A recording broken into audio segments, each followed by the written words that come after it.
Hello everyone, आज हम इस वीडियो में डिस्कस करने वाले हैं 25 नवंबर के करंट अफेयर्स क्विज़। चैनल पे आप लोग नए हैं तो चैनल को सब्सक्राइब कर दें, वीडियो अच्छी लगी तो वीडियो को लाइक कर दें।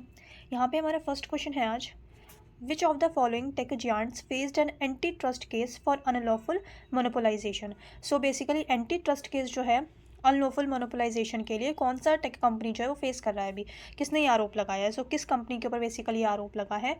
सो इसका आंसर होगा Google. So D is the right answer. Option number D, Google. The next question is, consider the following statements. So यहाँ हमने correct statements बतानी है। Statement 1 है, emissions from rocket launches leave pollutants such as black carbon, nitrogen oxides, carbon monoxide and aluminum oxide. So यहाँ पे statement 1 जो है हमारा ये बिल्कुल correct है। एमिशंस जो होते हैं रॉकेट लॉन्चर से, जो एमिशंस होते हैं वो बेसिकली कौन कौन से पॉल्यूटेंट्स होते हैं, ब्लैक कार्बन हो गया, नाइट्रोजन ऑक्साइड हो गया, कार्बन मोनोऑक्साइड हो गया, एल्यूमिनियम ऑक्साइड हो गया। सो यहाँ पे स्टेटमेंट 1 जो है ये बिल्कुल करेक्ट स्टेटमेंट है।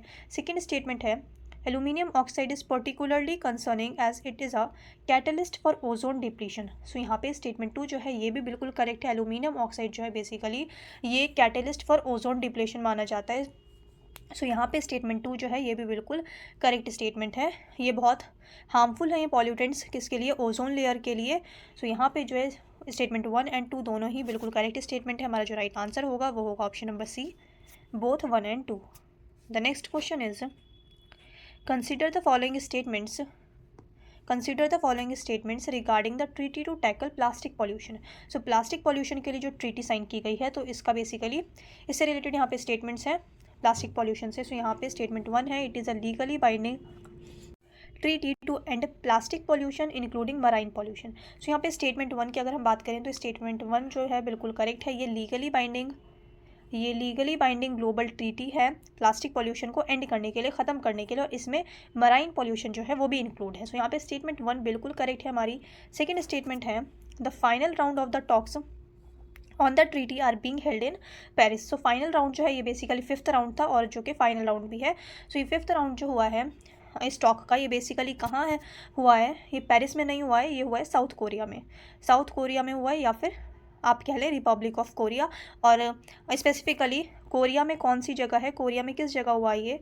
सो कोरिया में बुसन एक जगह है, बुसन BUSAN। सो बुसन एक जगह है साउथ कोरिया में, और रिपब्लिक ऑफ कोरिया में, वहाँ जो है ये 5th राउंड जो हुआ है स्टॉक का, 5th राउंड या फिर फाइनल राउंड जो है वो हुआ है ट्रीटी का। सो यहाँ पे पेरिस नहीं होगा, यहाँ पे होगा साउथ कोरिया या फिर Republic of Korea. So statement 2 हमारी इनकरेक्ट है, स्टेटमेंट 1 बिल्कुल करेक्ट है। लीगली बाइंडिंग ग्लोबल ट्रीटी है प्लास्टिक पॉल्यूशन को एंड करने के लिए, जिसमें मराइन पॉल्यूशन भी इंक्लूड है। सो यहाँ पे करेक्ट पूछ रहे थे, करेक्ट होगा हमारा ओनली 1। सो ओनली 1 जो होगा हमारा राइट आंसर होगा option number A. The next question is, right to match recently seen in news is associated with। so right to match की अगर हम बात करें तो right to match किससे रिलेट करता है, right to match है IPL ऑक्शन के लिए। सो ऑप्शन नंबर बी जो है यहाँ पे राइट आंसर होगा हमारा IPL auction. The next question is, Kurram recently seen in news is located in.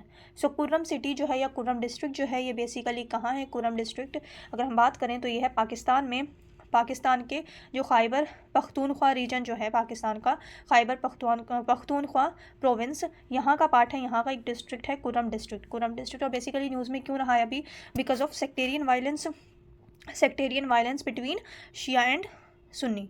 सो यहाँ पे जो है कुर्रम ये इंपॉर्टेंट हो जाता है, आपको पता होना चाहिए, क्योंकि कितने बार प्लेसेस जो होते हैं करंट अफेयर्स में वो पूछ लिए जाते हैं। सो कुर्रम डिस्ट्रिक्ट है पाकिस्तान में, पाकिस्तान के कौन से रीजन में, पख्तूनख्वा रीजन में, खैबर पख्तूनख्वा प्रोविंस में जो है ये कुर्रम डिस्ट्रिक्ट है। और ये बेसिकली न्यूज़ में क्यों रहा है, ये रहा है सेक्टेरियन वायलेंस की वजह से बिटवीन शिया एंड सुन्नी। तो यहाँ पे नेक्स्ट क्वेश्चन है, which of the following statements are correct. तो यहाँ पे करेक्ट पूछ रहे हैं in respect of the attorney general of India. So attorney general of India की अगर हम बात करें, so attorney general of India से रिलेटेड आर्टिकल कौन सा है, ये आर्टिकल है 76। Attorney general of India article 76। So article 76 में है अटॉर्नी जनरल ऑफ इंडिया। यहाँ पे स्टेटमेंट 1 देखते हैं, attorney general of India is the chief legal adviser to the government of India. So यहाँ पे जो है स्टेटमेंट 1 बिल्कुल करेक्ट है। अटॉर्नी जनरल ऑफ इंडिया जो होता है ये चीफ लीगल एडवाइज़र होता है गवर्नमेंट का, जिसे चीफ लॉ ऑफिसर भी कहा जाता है, अटॉर्नी जनरल ऑफ इंडिया को। आर्टिकल 76 में मेंशन है attorney general of India. So यहाँ पे स्टेटमेंट 1 हमारी बिल्कुल करेक्ट है। सेकेंड स्टेटमेंट है, the attorney general of India is appointed by the prime minister of India.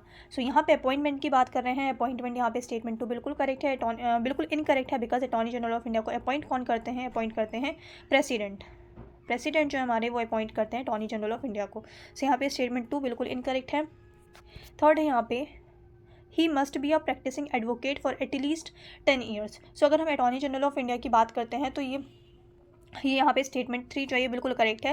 ये प्रैक्टिसिंग एडवोकेट होना चाहिए हाई कोर्ट में या फिर सुप्रीम कोर्ट में एटलीस्ट 10 ईयर्स। सो यहाँ पे स्टेटमेंट 3 बिल्कुल करेक्ट है, स्टेटमेंट 1 भी करेक्ट। सो जो राइट आंसर होगा हमारा वो होगा 1 and 3। So option number C जो है यहाँ पे हमारा करेक्ट आंसर होगा। हमसे करेक्ट पूछ रहे थे 1 and 3 only. The next question is which Iranian backed militia is primarily active in Lebanon and has a strong presence along Israel's northern border। So basically अगर हम लेबनान बेस्ड मिलिटिया की बात करें तो ये कौन सा है, Hezbollah. So option number B जो होगा यहाँ पे राइट आंसर होगा Hezbollah. The next question is consider the following with reference to the air quality index. So air quality index बहुत दिन से न्यूज़ में हम लोगों ने काफ़ी सारी चीज़ें पढ़ी भी इसके बारे में। सो यहाँ पे देखते हैं स्टेटमेंट्स। स्टेटमेंट 1 है the 301 and above in AQI indicates hazardous air quality. So यहाँ पे स्टेटमेंट 1 बिल्कुल करेक्ट स्टेटमेंट है। 301 या फिर इससे ज़्यादा जब AQI होता है तो वो हैजार्डस कैटेगरी में होता है, हैजार्डस एयर क्वालिटी में आता है। सेकेंड स्टेटमेंट है the very unhealthy air quality between AQI between 201 to 300 is represented by the color purple on the AQI charts। सो यहाँ पे स्टेटमेंट 2 बिल्कुल करेक्ट है। जो 201 to 300 के बीच में जो है तो इसको क्या कहते हैं, ये basically very unhealthy air quality कहा जाता है, वेरी अनहेल्दी। सो और 301 या फिर उससे अबव होता है तो उसे हैजार्डस एयर क्वालिटी कहते हैं, और 300 से नीचे होता है, बिलो होता है तो उसे वेरी अनहेल्दी कहते हैं, वेयर अनहेल्दी एयर क्वालिटी। और जो उसे रिप्रेजेंट किया जाता है AQI चार्ट पे वो पर्पल कलर से किया जाता है। सो यहाँ पे स्टेटमेंट 2 जो है ये भी बिल्कुल करेक्ट है। थर्ड है यहाँ nitrogen oxide is a major pollutant included in the AQI calculation. So यहाँ पे स्टेटमेंट 3 हमारी बिल्कुल करेक्ट है, ये मेजर पॉल्यूटेंट है AQI कैलकुलेशन में, नाइट्रोजन डाइऑक्साइड। सो यहाँ पे 1, 2 and 3 तीनों ही सही हैं। यहाँ पे लास्ट स्टेटमेंट है Indian meteorological department is primarily responsible for monitoring and reporting AQI in India. So यहाँ पे अगर हम बात करें कि रिस्पॉन्सिबल कौन होता है बेसिकली इसे मॉनिटर करने के लिए, रिपोर्ट करने के लिए, सो ये मैंने आपके साथ पहले भी डिस्कस किया है। ये बेसिकली क्या है, सेंट्रल पॉल्यूशन कंट्रोल बोर्ड जो है, central pollution control board responsible है मॉनिटर एंड रिपोर्ट के लिए AQI के लिए। सो यहाँ पे स्टेटमेंट 4 जो है बिल्कुल इनकरेक्ट होगा। यहाँ पे इंडियन मीटरोलॉजिकल डिपार्टमेंट नहीं होगा, यहाँ होगा सेंट्रल पॉल्यूशन कंट्रोल बोर्ड। सो यहाँ पे हमसे करेक्ट पूछ रहे थे, करेक्ट है हमारे पास स्टेटमेंट 1, 2 and 3। सो यहाँ पे ओनली 3 जो होगा हमारा राइट आंसर होगा, option number C. The next question is consider the following statements. The purpose of the Article 6.4 mechanism under the Paris Agreement of COP29 is to allow countries to meet their climate targets through carbon trading and offset projects। So यहाँ पे statement 1 की बात करें तो statement 1 बिल्कुल correct है। यहाँ पे पर्पस जो है आर्टिकल 6.4 मैकेनिज्म का पेरिस एग्रीमेंट में जो कि COP29 था, ये अलाउ करता है कंट्रीज़ को to meet their climate targets through, अपने जो क्लाइमेट टारगेट्स हैं वो बेसिकली किसके थ्रू मीट कर सके, carbon trading and offset projects के थ्रू। सो यहाँ पे स्टेटमेंट 1 जो है ये बिल्कुल करेक्ट है, article 6.4 under Paris agreement. So यहाँ पे स्टेटमेंट 1 हमारी बिल्कुल करेक्ट है। सेकेंड स्टेटमेंट है the Paris agreement implementation committee is responsible for overseeing the implementation of the article 6.4 mechanism. So यहाँ पे ये स्टेटमेंट हमारी बिल्कुल इनकरेक्ट है, बिकॉज ये इम्प्लीमेंटेशन के लिए बिल्कुल भी जिम्मेदार नहीं है ये committee, not responsible that's why यहाँ पे स्टेटमेंट 2 जो है हमारा इनकरेक्ट होगा। स्टेटमेंट 1 जो है ये बिल्कुल करेक्ट है, यहाँ हमसे करेक्ट पूछ रहे हैं, आंसर होगा ओनली 1। सो करेक्ट पूछ रहे थे, आंसर होगा only 1, option number A. Option number A is the right answer, only 1। The next question is which of the following is a primary responsibility of the chief minister in India. So यहाँ पे statement 1 है to advise the president of India. So यहाँ पे statement 1 बिल्कुल incorrect है, because जो president को advice करते हैं वो कौन होते हैं, हमारे प्राइम मिनिस्टर, ना कि चीफ मिनिस्टर।